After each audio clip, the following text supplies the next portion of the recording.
ఇక నుండి నాది ఆస్ట్రేలియా కాదు నాన్న, అయోధ్య లంక.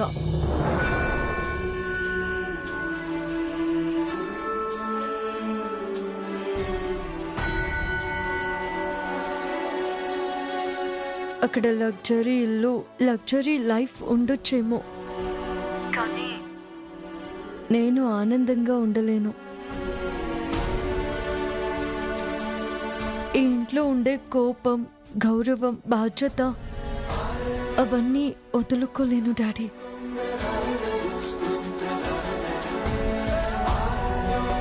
వీళ్ళందరితో ఉంటే నేను బాధని మర్చిపోతాను నాన్న.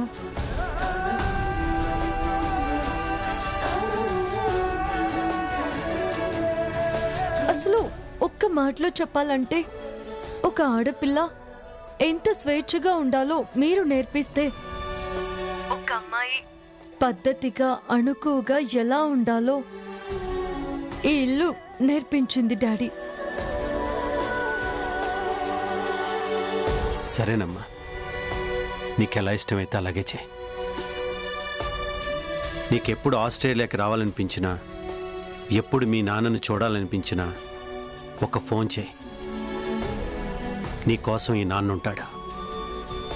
కానీ నువ్వు సంతోషంగా ఉండాలి అత్య. Okay daddy.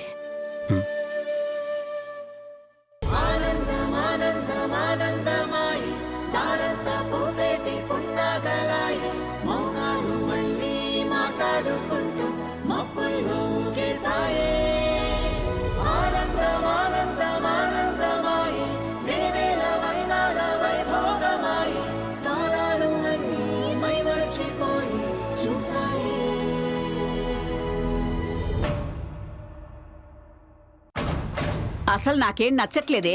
దాని పేడ విరగడైపోయిందనుకున్నాను, మళ్ళీ తిరిగి ఇంటికొచ్చేసింది. ఎలా సాధ్యమైందే? మరదే, ఎప్పుడు ఇంట్లో పడి తింటే విలువుండదత్తయ్యా. ఒక్కసారి బయటికెళ్తే తన విలువేంటో తెలిసొస్తుందని అలా వెళ్ళొచ్చిందేమో అత్తయ్యా. అంతేనంటావా? లేకపోతే మళ్ళీ ఎందుకొస్తుంది అత్తయ్యా? ఏమోనే, అది ఆస్ట్రేలియాకెళ్ళి అట్నుంచి అట్టే వెళ్ళిపోయి ఉంటే బాగుండేది.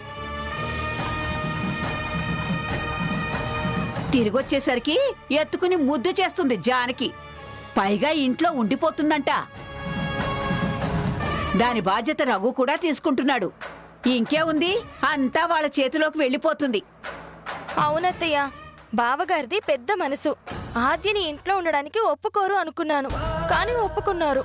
ఏం చేస్తాం, అలా ఉంది దాని అదృష్టం. అన్నీ దానికే కలిసొస్తున్నాయి. ఏదేమైనా సరే, నా మనవరాలతో పాటు ఇది కూడా ఉంటుంది. మనమేం చేయలేకపోతున్నాం. వదినా, నువ్వేం మాట్లాడవేంటి? ఏం ఆలోచిస్తున్నావు? ఆద్య గురించే ఆలోచిస్తున్నాను. మేం మాట్లాడుతుంది కూడా ఆద్య గురించే కదా. నువ్వు మాతో మాట్లాడకుండా ఎక్కడో ఆలోచిస్తున్నావేంటి? వెళ్ళిపోతానని అంతా ఖరాఖండిగా చెప్పి, వెళ్ళేటప్పుడు అందరి దగ్గర అప్పగింతలు తీసుకుని ఆనందంగా వెళ్ళిపోయిన ఆద్య తిరిగి ఎందుకొచ్చింది? అలా రావడం వెనుకున్న కారణం ఏంటా అని ఆలోచిస్తున్నాను. రాకపోతే అక్కడే ఉంటుందే. పొద్దున్నే తన బట్టలు తనే ఉతుక్కోవాలి, తన వంట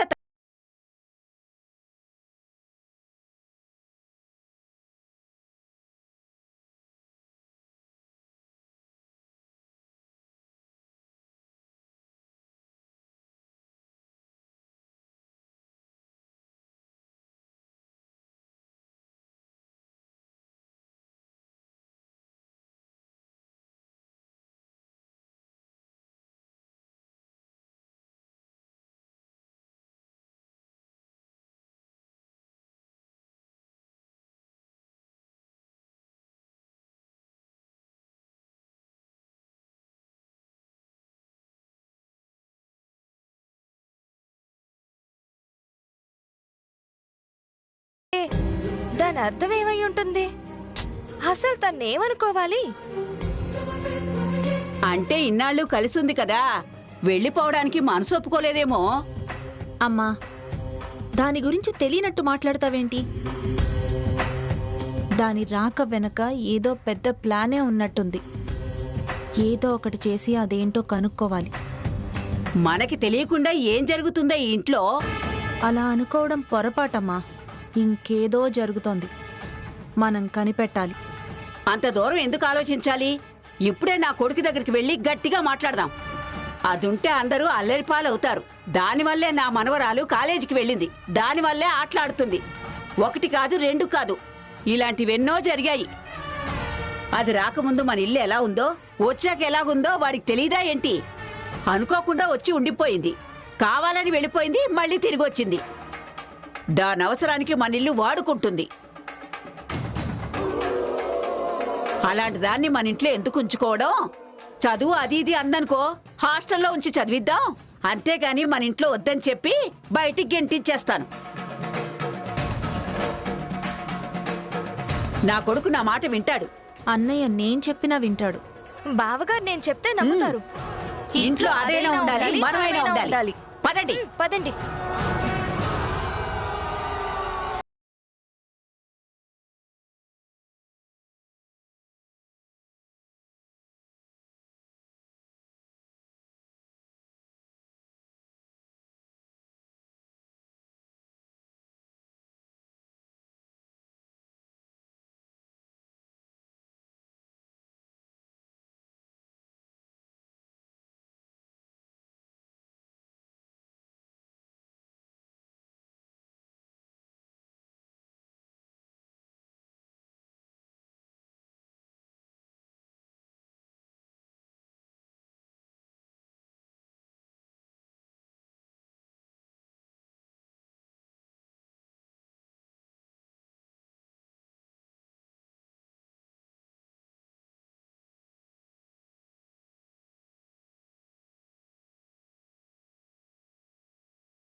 తను తిరిగి ఇంటికొచ్చిందంటే తనకి ఇంటి మీదున్న గౌరవం,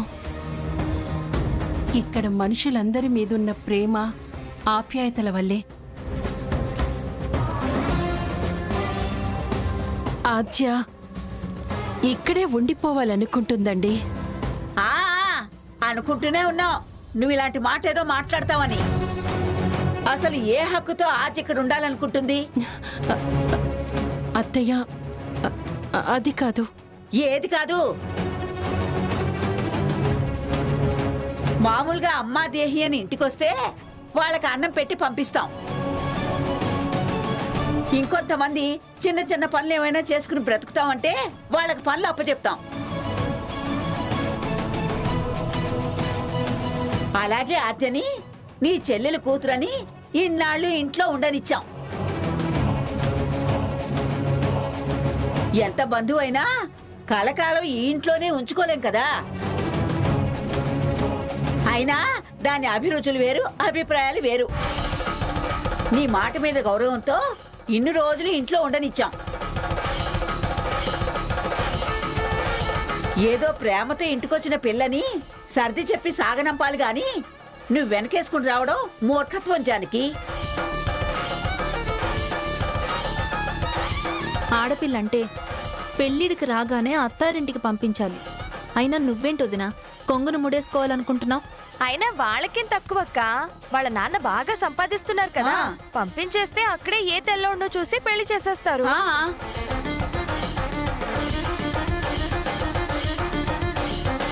అత్తయ్య తన పెళ్ళయ్యేంత వరకు ఇక్కడే ఉండాలనుకుంటుంది.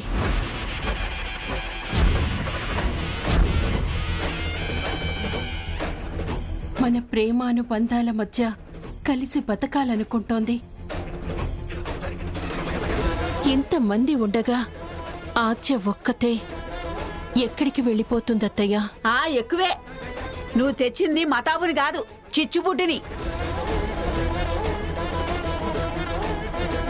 అది రాగానే ఇంట్లో పిల్లలందరూ ఎలా మారిపోయారో నువ్వే చూసావు కదా. అదేదో కరెంటు పలక తెచ్చింది. అది కదత్తయ్య, ల్యాప్టాప్ అంటారు. ఏదో ఒకటి ఆపు. దానివల్లే కదా మన రామలక్ష్మి చిక్కుల్లో పడింది. దాని మూలంగానే కదా రాముడు సీతలా ఉండే మీరు దూరంగా బతుకుతున్నారు. ఒకప్పుడు నా కొడుకు ఇంట్లో ఒక్క మాట అంటే అది లక్ష్మణ రేఖ. కానీ ఇది ఇప్పుడొచ్చి ఆ మాట విలువ తగ్గేలా చేసింది. ఇక్కడితో అది చేసిన నిర్వాకం చాలు. దాన్ని వాళ్ళ నాన్న దగ్గరికి పంపించే. అత్తయ్య, తన అభిరుచుల్లో తేడా ఉందేమో కాని మన అభిమానాన్ని కించపరిచే పని తను ఏ రోజు చేయలేదత్తయ్యా.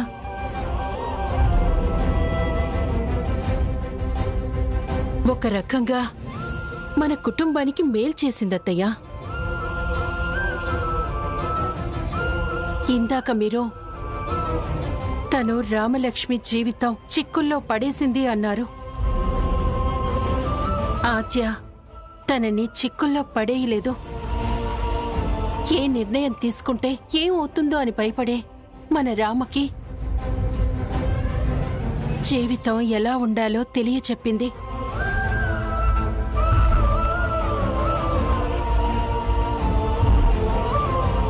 ఎలా ధైర్యంగా ఉండాలో నేర్పింది. చివరికి హాకీలో రామ కాలేజీని గెలిపించే స్థాయికి తీసుకొచ్చింది. అక్క, మనం వాదించుకోవడం కాదు, బావగారు చెప్పాలి తను ఉండాలో వెళ్ళాలో.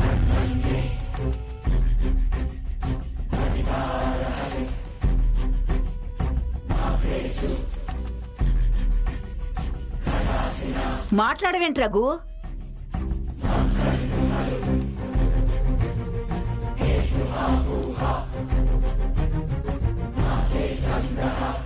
మొదట్లో ఆద్య ఇంటికి వచ్చినప్పుడు నేను కూడా ఇలాగే అనుకున్నానమ్మా. కానీ ఆద్య రాను రాను అర్థమైంది. ఆద్య అందరిలా కాదు. తన మనసులో ఏముందో అదే చేస్తుంది. తను ఏది మంచి అనుకుంటుందో అదే మాట్లాడుతుంది. అలాంటి మంచి గుణం ఉన్న అమ్మాయి చాలా అరుదమ్మా.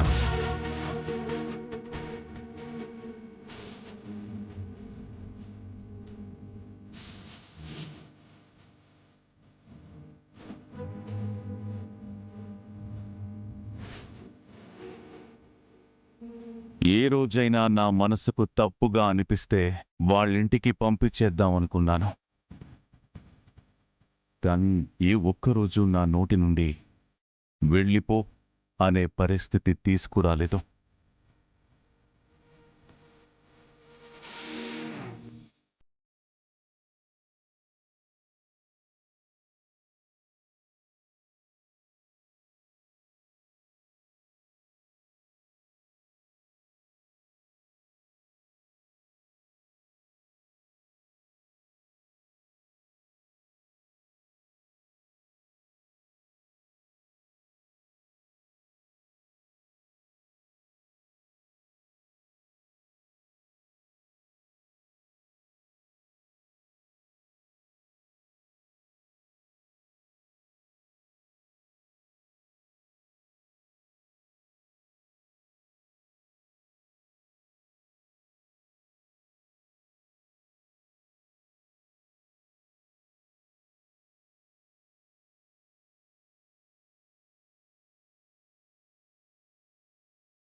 ఏ రోజు పరువు పోయే పని చేయలేదు. అప్పుడు తీసుకురాకపోవచ్చు అన్నయ్య, ఇప్పుడు తీసుకురావచ్చేమో కదా, దాన్నెలా నమ్ముతాం?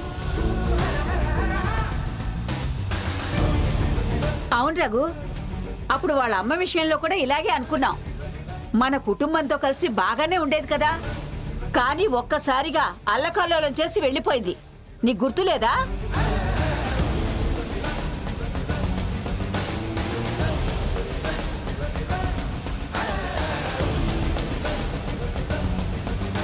సంధ్య చేసిన తప్పు ఆద్య చెయ్యదేమో అనిపిస్తోందమ్మా.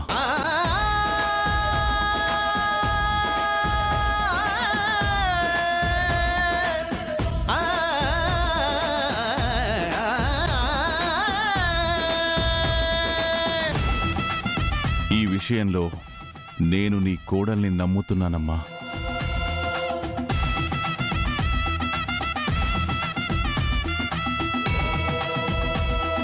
నాకు నీ కోడల మీద కోపంగా కూడా ఉందమ్మా. తను ఏమనుకుంటుందో తనే నిర్ణయం తీసుకుని అది మనకి చెప్పకుండా చేస్తోంది. అందుకే నేను తనని దూరంగా పెడుతున్నాను.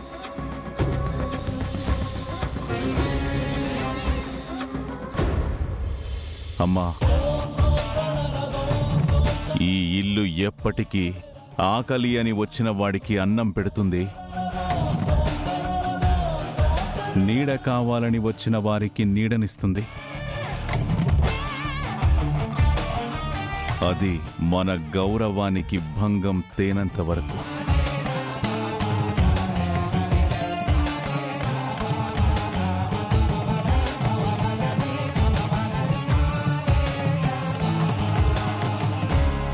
ఇప్పుడు నీ కళ్ళు చల్లబడ్డాయా?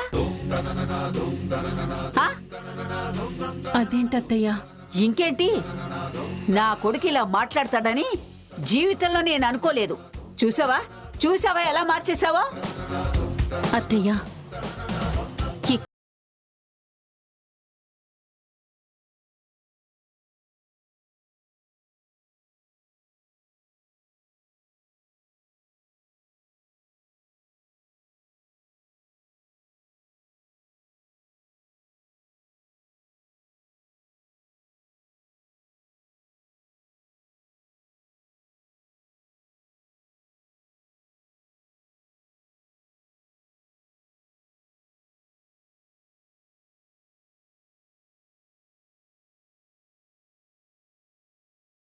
ఆ నిర్ణయం నిజం కాదని వాడికి మనం తెలియచెప్పాల్సిందే.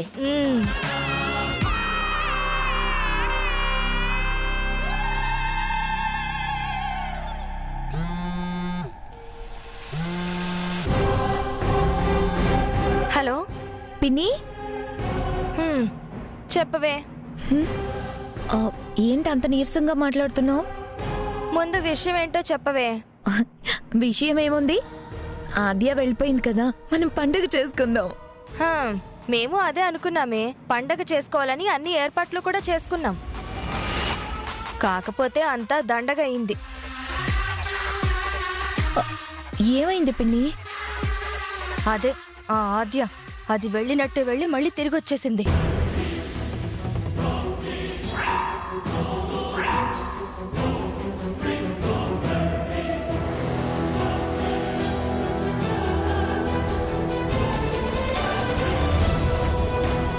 ఏంటి పిన్ని నువ్వు అంటుంది? ఆద్య తిరిగి వచ్చిందా? అంతేకాదే, ఇకపై అది ఇక్కడే ఉండబోతుందంట. అదేంటి, వాళ్ళ నాన్నగారు వచ్చారు, ఆస్ట్రేలియా తీసుకెళ్ళిపోతానన్నారు కదా. ఆయన తీసుకునే వెళ్లారే. ఈవిడ గారికి ఈ ఇంటి మీద ఈ ఇంటి మనుషుల మీద మనసైందంట, అందుకే తిరిగొచ్చిందంట. అదొస్తే మాత్రం ఇంట్లో వాళ్ళు ఎలా ఒప్పుకున్నారు? అత్తయ్య పెద్దనాన్న గారు మాట్లాడలేదా? మేమందరం పంపించేద్దామని అనుకున్నామే, కానీ బావగారే ఆద్య ఇక్కడే ఉంటుందని చెప్పేశారు. జానకి అక్క బావగారిని ఒప్పించేసింది. ఇంకా ఆద్యని ఇంట్లో నుంచి పంపించడం ఈ ప్రపంచంలో ఇంకెవరి వల్ల కాదు. పిన్ని, ఇప్పుడు ఏం చేయాలో అర్థం కావట్లేదు. అసలు అది ఎందుకు వచ్చిందంటావు? జానకక్క కోసం తిరిగొచ్చేసాను అంటోంది. ఇంకా బావగారి సపోర్ట్ కూడా దొరికింది. ఇంక మనం దాన్ని ఏమీ చెయ్యలేమే. ఆద్య వెళ్ళిపోయిందని దరిద్రం వదిలిందనుకున్నాను, ఇకపై తలనొప్పి ఉండదనుకున్నాను.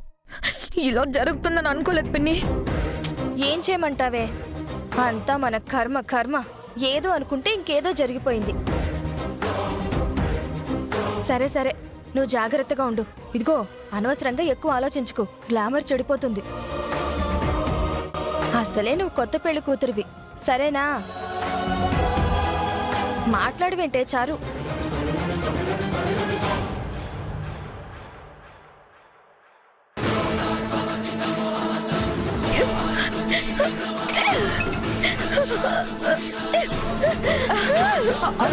ఏమైందమ్మా? అమ్మా చారు, అమ్మా, ఏమైందమ్మా? ఏం జరిగింది? ఏమైందమ్మా? ఎందుకు కోపంగా ఉన్నావు? ఏమైందమ్మా? నా జీవితంలో అన్ని ఎదురు దెబ్బలు తగులుతున్నాయి. అసలు ఏమైందమ్మా? ఆద్య ఇంట్లో నుంచి వెళ్ళిపోయింది. సీను బావతో ప్రశాంతంగా ఉండొచ్చు అనుకున్నాను. మళ్ళీ తిరిగి వచ్చింది.